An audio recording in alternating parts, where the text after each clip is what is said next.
This looks like a bicycle pump. It is not a bicycle pump. It is a single-shot assassination pistol designed to be pressed against a person and fired, leaving no sound anyone more than a few feet away would recognize as a gunshot. Britain built around 14,000 of them. The plans are still classified, and there was a plan to flood occupied Europe with enough of them to kill a significant portion of the SS and Gestapo leadership in a single month. Britain called that plan off. The reason why is the most important part of this story. By 1942, Britain's Special Operations Executive had a problem that sounds straightforward, but wasn't. They were running agents and resistance fighters across occupied Europe, people whose entire job was to blow up railway lines, sabotage factories, and disrupt German operations from the inside. The problem is all of those targets have guards, and a guard who hears a gunshot or a struggle or a body hitting the floor in the wrong way, that's the mission over. Possibly the network over. Possibly the whole region over. What they needed was a weapon you could use at point-blank range against a sentry, leave the scene, and have nobody within earshot know anything had happened. The SOE had a research station about an hour north of London, a Victorian mansion called the Frythe, a hotel until the army commandeered it in 1939 and started filling the garden with secret laboratories. Everything built there was named with the prefix well from the village nearby. The engineer who solved the sentry problem was a man called Major Hugh Reeves. What he built in the second half of 1942 was the Welrod. Most suppressors work by bolting a tube full of baffles onto the end of a pistol barrel. The problem is that a semi-automatic pistol also makes noise from the action cycling. The slide moving back, ejecting the case, chambering a new round. You silence the muzzle, and the gun still makes a mechanical clunk every time it fires. Reeves solved this by not designing a pistol with a suppressor. He designed the suppressor first, then built the gun around it. The pistol is the silencer. The silencer is the pistol. It's bolt action. The shooter manually cycles a knurled knob at the rear, quarter turn left, pull back, push forward, quarter turn right, and the gun is ready to fire. No action noise, no slide. The only mechanical sound is the bolt, which you're doing deliberately, which you control. The suppressor runs the full length of the barrel. Gas bleeds sideways through ports in the barrel into an expansion chamber, then passes through a series of rubber wipes. Think of them as one-way valves. The bullet punches through each wipe. The wipes close behind it. The gas stays trapped. When new, the Welrod produces around 73 decibels at the muzzle. That is quieter than a car engine at idle. At 15 feet in a quiet street, you would not necessarily know a shot had been fired, pressed directly against a target, and the muzzle is recessed specifically so you can do this. It is inaudible to anyone not in immediate contact. The magazine is the grip. Pull it out, and you have two featureless metal tubes. No visible trigger, no pistol shape, nothing. The SOE called it the bicycle pump in field communications. With the magazine out, one half goes in each coat pocket. You assemble it in seconds when you need it. Every element of this design serves one purpose: do the job, leave the scene, and be unidentifiable if found. Which brings us to the part that should make a procurement officer deeply uncomfortable. The Welrod has no markings, not few markings, not minimal markings, none. BSA confirmed they made some, but they put absolutely nothing on them. No manufacturer's stamp, no country of origin, no model number. The manufacturing records are still officially classified. The full blueprints have never been released. Some historians believe the components were farmed to separate factories, each making one part, so no single company knew what it was building. If a resistance fighter was caught with one, it pointed nowhere. In 1943, the SOE had a plan. Not a plan to send agents into occupied Europe one at a time to kill specific targets. A plan to flood occupied Europe with Welrods, enough for resistance units across multiple countries and coordinate a single month of assassinations. SS officers, Gestapo agents, key occupation administrators, all of them simultaneously across the continent. The plan was reportedly scheduled for June 1943. It was called off. To understand why, you need to know what had happened 12 months earlier. On 27th May 1942, two Czech agents trained by the SOA, Josef Gabčík and Jan Kubiš, attacked Reinhard Heydrich on his morning commute in Prague. Heydrich was the acting Reichsprotector of Bohemia and Moravia, the most senior Nazi official to be successfully assassinated during the entire war.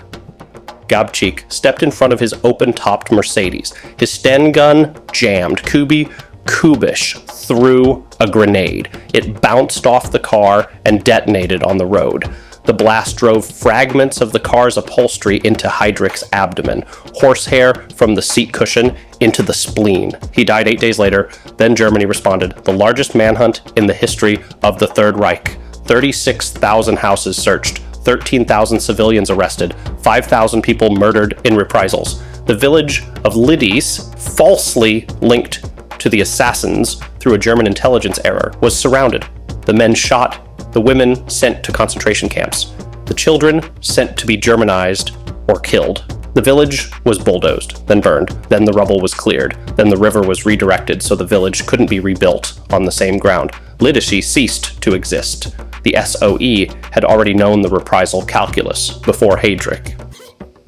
The Czech resistance in Prague had sent London a message before the operation. This attack will not help the Allies. It will bring terrible consequences to our nation. We beg you not to carry it out. London replied, they were aware of the gravity of the situation. The operation was not cancelled. After Lidis, the SOE had an answer to what happens when you kill a senior Nazi official. Execution Month, the coordinated Welrod campaign, was called off. The gun that had been designed partly for this purpose would instead be used selectively. Bridge guards, railway sentries, specific Gestapo agents, collaborators, surgically, not en masse.